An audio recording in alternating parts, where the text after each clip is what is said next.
Hello and welcome to Stories Behind the Songs. I'm Jim Tompkins, and in each episode I tell the backstory behind a great rock or pop song. Today's a unique episode in that it's a 2-for-1 special. The songs are Southern Man by Neil Young and Sweet Home Alabama by Lynyrd Skynyrd. Why would I be telling the backstories of these two songs together? Because the songs have been intertwined since they were released in the early 70s, as the one song was partially written in direct response to the other. Let's start by talking about song number 1, Southern Man by Neil Young. It's 1970 and Neil Young is in the midst of an unbelievably creative period. He's risen to success as a founding member of Buffalo Springfield and has penned some of their great songs, including Mr. Soul, Expecting to Fly, and Broken Arrow. After Buffalo Springfield, he vaults into this incredibly creative and productive era. In 1969, he releases his debut solo album. In 1970 alone, he releases his second solo album, Everybody Knows This Is Nowhere. He pens the famous protest song Ohio in response to the Kent State shootings in May of 1970. He collaborates with Crosby, Stills and Nash for the album Deja Vu, and he works on his third solo album, which will be titled After the Gold Rush. Southern Man is the fourth song from After the Gold Rush and the most rocking song on the record. Through the years, Neil's been strangely vague about his inspiration for writing Southern Man, saying very, very little.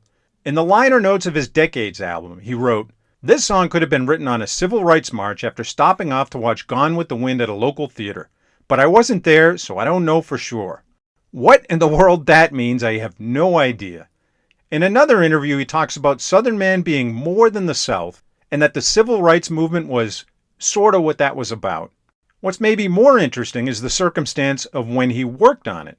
He's in his house in Topanga Canyon, outside Los Angeles. In the basement, he's supposed to be working on a project for his wife Susan, but he gets sidetracked with Southern Man. Inspiration hits and he dials right into it. When Susan comes down and finds him distracted, she flips out and there was yelling and throwing of things. Neil has said he was definitely in an angry mood when he wrote it, and that's part of the reason it's such an angry song. As for the lyrics, they are as pointed as could possibly be and leave no mistake as to what he wants to say.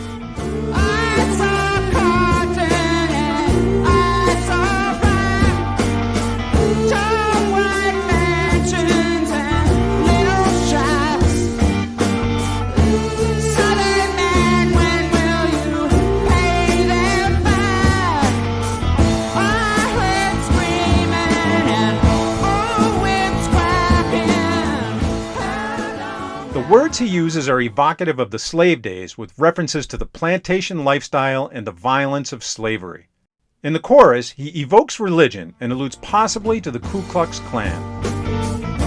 Southern man, better keep your head.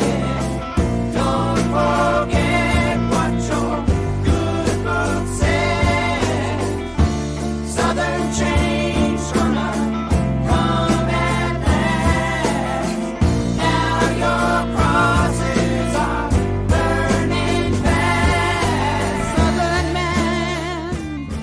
With the allusion to the good book, he's talking about the hypocrisy of using religious values to justify horrendous actions. It was the great Frederick Douglass who said, "The man who wields the blood-clotted cowskin during the week fills the pulpit on Sunday and claims to be a minister of the meek and lowly Jesus." The final verse is an enigmatic one. Young talks of Lily Bell, a golden brown-haired woman. Lily Bell, your hair is golden brown. I've seen your black man coming round. Swear by God I'm gonna cut him down. I heard screaming. Lily Bell Allen was a black woman from South Carolina who was traveling to New York in 1969 with a group of people. As the car went through Pennsylvania, it approached a white neighborhood where it was attacked by gunfire and Lily was killed. I've read that Neil may have been referencing this event, showing how things haven't really changed all that much. It seems to be quite a coincidence. But the lyrics don't seem to fit. Lily Bell Allen didn't have golden brown hair, and the black man wasn't cut down, the black woman was. Another possibility is he's harking back to the slave days when the white master impregnated the black female slave, and the result is a mulatto child, hence the reference to Lily Bell's golden brown hair. But it's difficult to tell. To me, I think what he's saying is that Lily Bell is a white woman with golden brown hair who has a friend or a boyfriend who's black. It's like the dad is saying, if I see that black man coming around here again, he's getting shot. But that's just my opinion. Overall, the lyrics seem pretty straightforward. In 1970, the country has come a long way, but a lot of racism still existed. Segregation in the South is still an ongoing thing. Martin Luther King was assassinated just 2 years previously. Interracial marriage was illegal in over a dozen southern states until a Supreme Court decision in 1967. Race riots have persisted throughout the decade. It seems to be that he's simply reflecting the anger about all this racism that still exists. The problem is that he used the term Southern man, which is a very broad term. Many Southern men took this as indicting them for all the racism that permeated through some. And this is where Lynyrd Skynyrd enters the picture. It's 1974, and Lynyrd Skynyrd are working on their second album with producer Al Kooper. Their debut album, pronounced Lynyrd Skynyrd, has put them on the map as a potent Southern rock band in the tradition of the Allman Brothers. Towards the end of the sessions for that album, the band is in the tin-roofed Florida cabin nicknamed Hell House, where they produced most of the material for their first two albums. Gary Rossington recalls, "I had this little riff. It's the little picking part, and I kept playing it over and over when we were waiting on everyone to arrive for rehearsal. Ronnie and I were sitting there, and he kept saying, 'Play that again.'" Turn it up.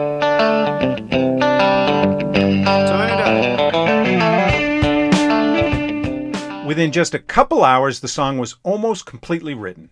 Gary Rossington and Ed King wrote the music, and Ronnie Van Zant the lyrics. Ronnie insisted they go into the studio immediately to record it. He felt it was unique and didn't want to lose anything.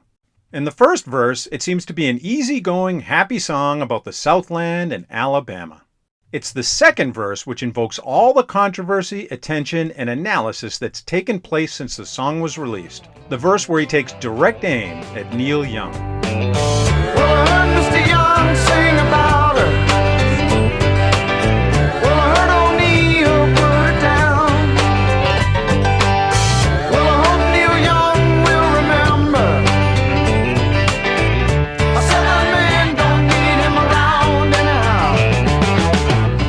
Sweet home. When I first learned many years ago that Sweet Home Alabama was a response song to Southern Man, my mind simplified and stereotyped what I thought was happening.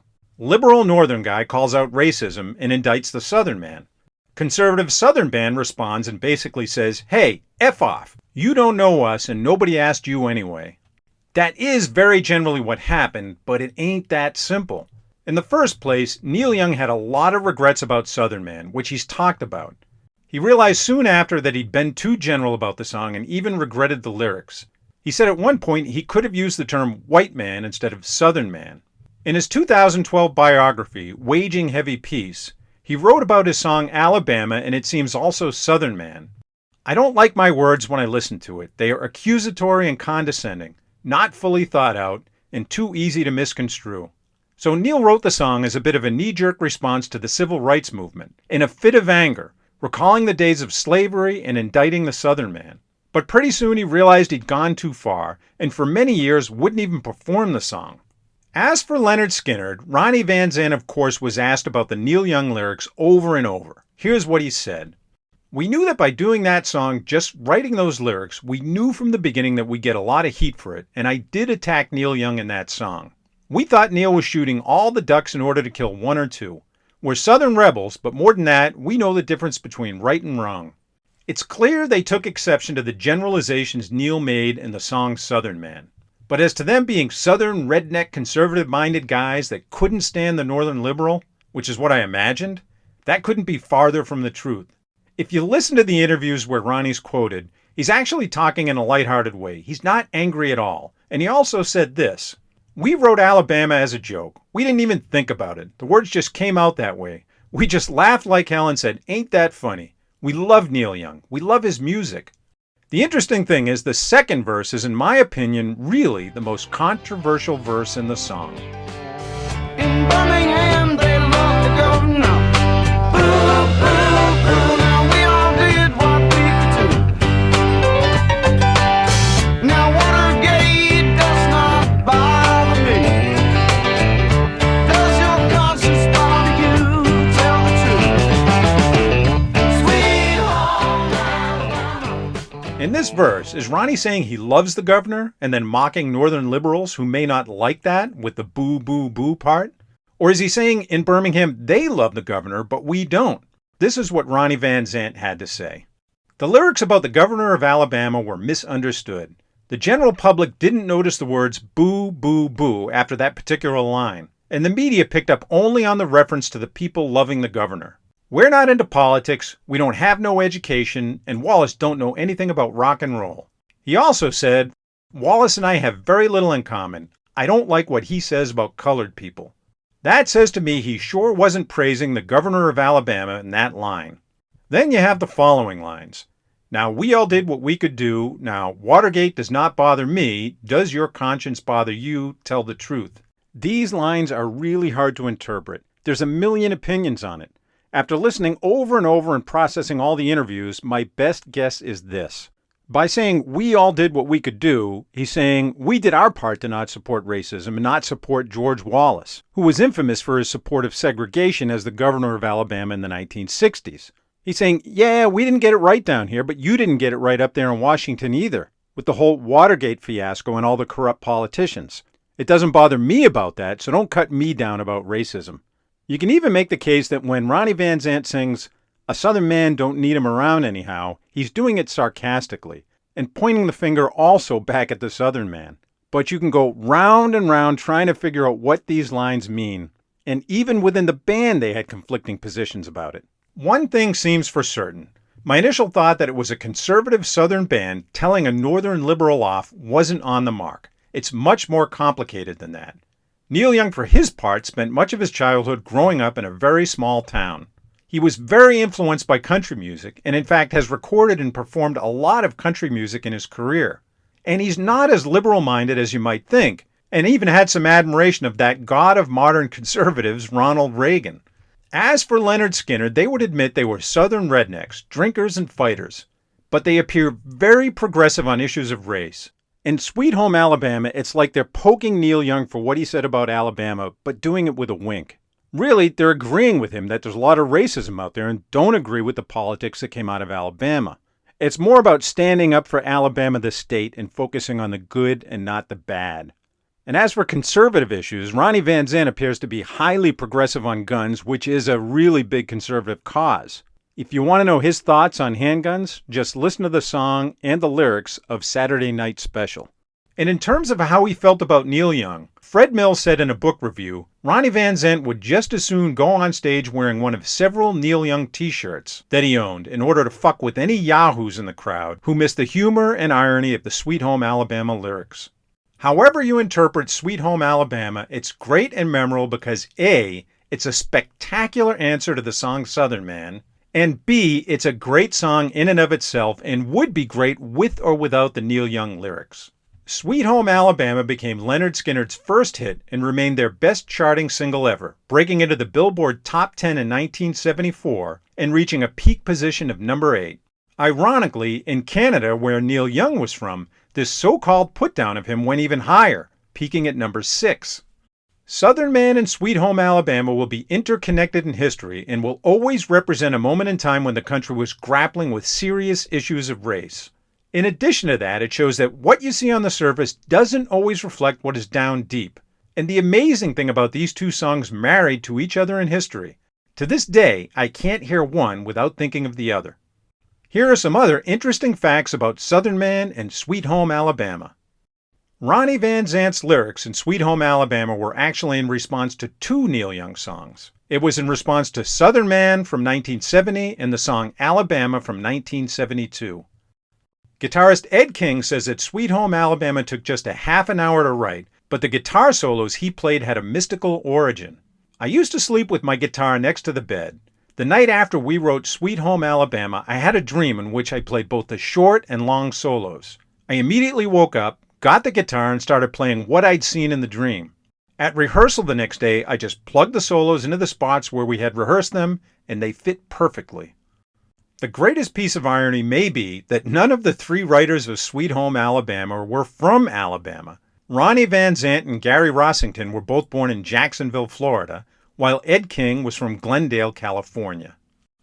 In the mid-1970s, after Sweet Home Alabama was released, Neil Young wrote several songs intended for Lynyrd Skynyrd to record.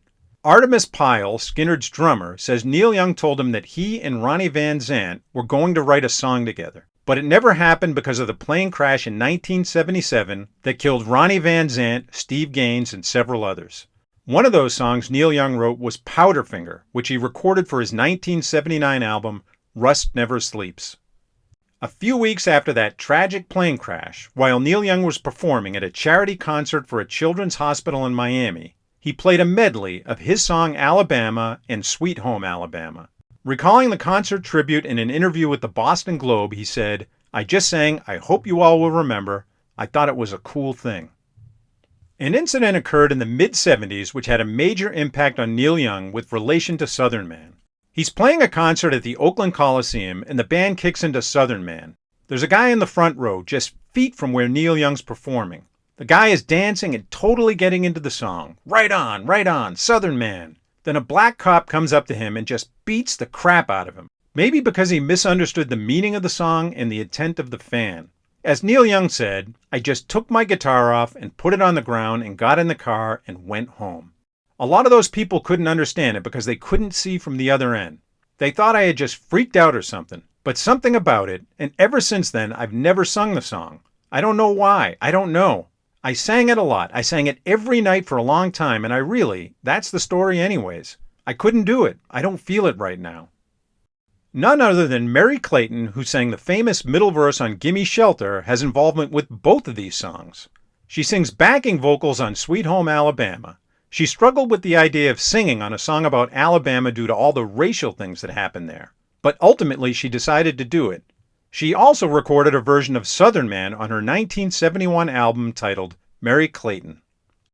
At the beginning of Sweet Home Alabama, when Ronnie Van Zant says, "Turn it up," it wasn't planned. He was telling an engineer to turn up the volume in his headset before recording his track. The comment sounded good, so they left it in. Musically, the song Southern Man is unique in that it starts with the chorus and then moves into the verse, instead of the other way around. After the first chorus verse, there's a long guitar solo, then it goes back into chorus and wraps up with the verse about Lily Bell. It actually doesn't have a lot of lyrics. The rhythm of Southern Man has a very interesting facet to it. Nils Lofgren, famous as a member of Bruce Springsteen's E Street Band, was 18 years old during the recording of After the Gold Rush. Neil wanted him to play piano on the record, but he was reluctant because he wasn't a professional piano player. Neil told him, "That's okay, I don't want a pro. I just want some simple piano parts." During the lunch breaks, Nils would hang back and practice the piano to try and get better. One day he was doing that and jamming with the drummer. Southern Man was a halftime beat, and Nils started messing around adding in a polka beat, which he had from his accordion playing background. Neil Young heard that as he came back from break and loved it.